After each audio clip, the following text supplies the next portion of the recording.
Nagkakagulo lahat, netizens, dahil nilabas na ni Suzuki ang pinakabago nilang Raider. Halo-halo ang emosyon at nakikita ko inuulan ng haha-reacts yung Suzuki page ngayon. Ano nga ba nangyari sa bagong Raider, netizens? Today, yung kanilang launch at silipin natin yung pinakabagong Raider Blade at Raider Pro. Tara!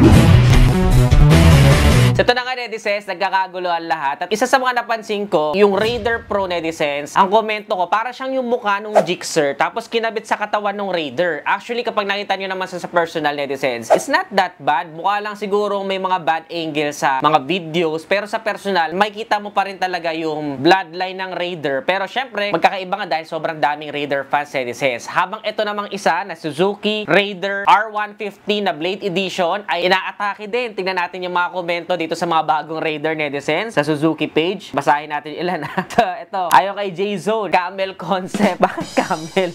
Parang Kawasaki Fury. Dapat mag-hire ng Filipino designer ang Suzuki. Diba? Ang dami nilang mga suggestions. RFI Kenkoy Edition. Hala, haha, anyari. Haha, design bumagsak. Anyari, Suzuki.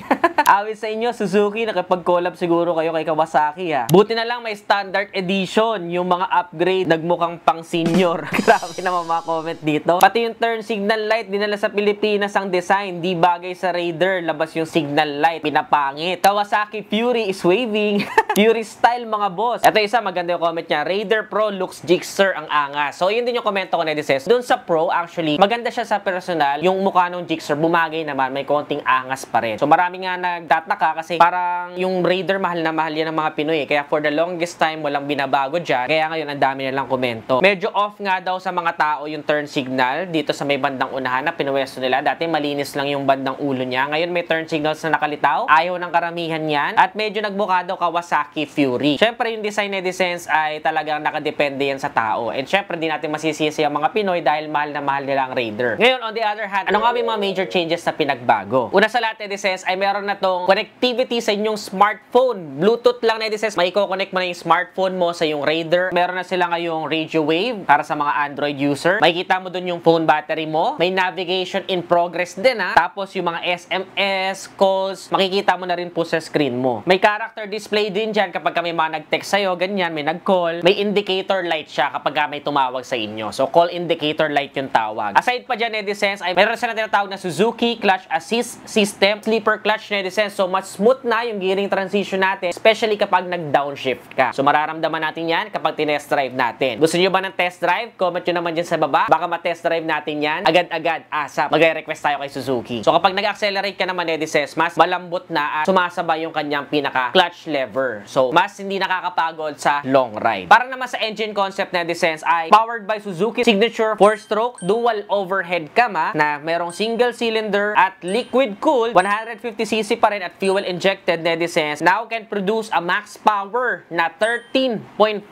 kilowatts at 10,000 RPM and a max torque of 13.8 Newton meter at 8,500 RPM. So, Suzuki still claims na sila pa rin po ang magiging king of the underbone. Despite nitong mga batikos na hindi nga daw type ng iba yung aesthetic or design. Pero, I'm sure eventually, magbe-blend din tayo dyan. Siguro sa ngayon, netizens, naninibago pa. Talagang critical kasi ang Raider dahil mahal na mahal yan ng mga Pinoy. So, slight changes mo lang dyan pag di nila nagustuhan, babatikusin talaga nila yan. Ito yung mga bagong features ni Raider Blade. Air slicing aggressive design. Yung bago niyang design, netizens, medyo catchy talaga at napaka-aggressive. May direct current power source for more efficient power delivery. So, pwede mo siyang gamitin sa charging at pwede mo rin siyang gamitin na connectivity para doon sa inyong meter panel. Very sporty yung kanyang design, netizens, especially itong seat. Nagustuhan ko yung seat niya. May storage space pa rin po. Pwede yung lagyan ng gloves at kung ano pang mga maliliit na gamit sa may bandang unahan. Ngayon, netizens, may Suzuki Easy Start system na siya. So, mas tahimik na po siyang i-start at ito pa yung isa sa napansin ko, may tip over sensor. Ito yung kapag naitumba mo yung Raider mo, netizens, kapag may certain degree or angle siya na halos matutumba na is mamamatay yung engine. At ito naman yung kay Raider Pro, next level features. Meron siyang fully digital na meter panel, netizens, with Suzuki smartphone connectivity. So, itong si Pro, pwede nyo rin pong i-connect yung smartphone nyo dyan via Bluetooth or pwede din kayo mag-download ng Suzuki Ride Connect app. So, I think magiging parehas doon sa Suzuki Access. Ang kagandahan dyan, hindi yan kagaya doon sa iba na nakakalobat. Ito po kapag ka naka-off ang motorsiklo mo, naka off din yung feature na yan. So, no worries about that. May USB port din po siya, netizens. At itong malupit, may anti-lock braking system na. Opo, netizens, ABS na. Itong si Suzuki Pro, tama ang narinig din nyo. At ito pang malupit, keyless na po siya. O, diba? For innovation and improvement pa rin naman, netizens eh. Kaya, tignan muna natin, give it a chance. Sigurado marami pa rin bibili at susubok nito. May storage space din, of course, para paglagyan ng mga gloves or maliliit na gamit. Pinagkaiba nung kanyang head, netizens, ang purpose niyan ay para ma-enhance yung visibility with wide and long range LED headlight para mas maliwanag po yung kita natin sa gabi using that bagong design of headlight nila na LED. Ito yung mga pinagkaiba ng mga Suzuki Raider 1st Gen, 2004, 2008, ito naman yung 2nd Gen, 2009 Raider 3rd Gen, 2017 yung kanilang 4th Gen, and 2025 a new chapter begins with Blade and Pro na Suzuki Raider. Bukod pa dyan, netizens, ilan pa sa mga features niya. Siyempre, 6-speed manual transmission pa rin tayo with a bore and stroke of 62 by 48.80 mm,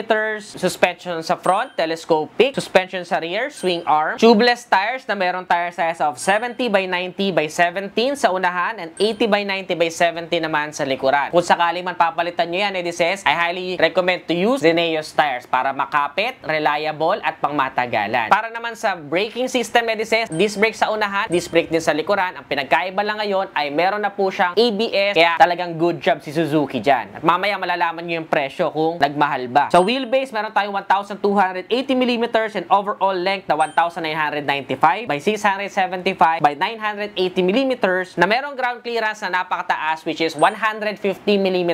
Okay na okay pa rin pang sabak sa baha tsaka sa mga higanting hams ng Pilipinas. Walang sayad. Good job tayo dyan. Para naman sa curb mass or weight, netizens, itong si Raider Blade ay 112 kg. So, bumigat na siya. And 115 kg naman po si Raider Pro. Mas mabigat. 765 mm na seat height. Abot na abot din 5'4" in height na kagaya ko. Mga Asian height dyan. At saka mga short riders. Sigurado magugustuhan nyo to. Even for tall riders, basta Suzuki fan, talagang gustong-gusto yung mababa na stance si Suzuki. Kaya nga, minomodify at pinapaganda talaga. At meron tayong 4 liters na fuel tank capacity, netizens. Medyo maliit lang, pero still, makikita nyo naman kasi yung design ng motor. Hindi tayo makakapaglagay dyan ng maliliit. Sabi nung isa, buti na lang ay merong mga standard edition. Sa Raider Blade naman, ang mga kulay ay merong Pearl Bright Ivory, Metallic Matte, Fibreon Gray, Candy Matte, Bordeaux Red. Tapos sa Raider Pro, Candy Matte, Bordeaux Red. At saka ngayon, tanong, ano ang fuel consumption? So Suzuki claims it to have 43.4 kilometers per liter. Napakatipid po sa gasolina, netizens. Ayon yan kay WMTC. Reliable yan. Pero still, magdidepende pa rin yan sa ating throttle habit at bigat ng driver, pati road condition pagdating sa actual fuel consumption or kapag ginamit nyo na as a consumer. So, ang bagong design daw na yan, netizens, ay para sa aerodynamics, para sa Suzuki Blade Edition. At talaga na-highlight nila yung bagong sleeper clutch system nila, netizens, na very good din at talaga major upgrade for me. Nag-advance na rin si Suzuki Raider. Pinaka-importante talaga para sa akin is yung ABS dahil madami po na-aksidente talaga dyan sa Suzuki Raider kapag ka-sudden brakes at madulas yung kalsada. At ang presyo, para sa kaalaman ng lahat at ang tanong ng karamihan, magkano? Ito po ngayong Raider Blade Edition ay merong presyong 130,000 pesos na SRP, habang si Raider Pro naman po ay merong SRP ngayon na 146,400 pesos. Para sa inyo, netizens, sulit ba ang bagong lineup ng Suzuki Raider? I-comment nyo naman dyan sa ibaba. Isa ba kayo sa medyo tumaas ang kilay or nagustuhan nyo yung major changes pagdating sa specs? Comment your suggestions below. Kung nagustuhan mo to, don't forget to give this video a thumbs up, subscribe. Ano pang mga ibang motorsiklo ang gusto nyo mapanood at i-review natin next vlog? Comment nyo lang dyan sa baba at baka kayo naman ang pagbigyan natin sa susunod. Don't forget na mag-follow, netizens, at mag-subscribe para mapanood ninyo yung test drive review natin sa upcoming uploads natin. Again, this is Ned Adriano. Always keep it cool and ride safe always.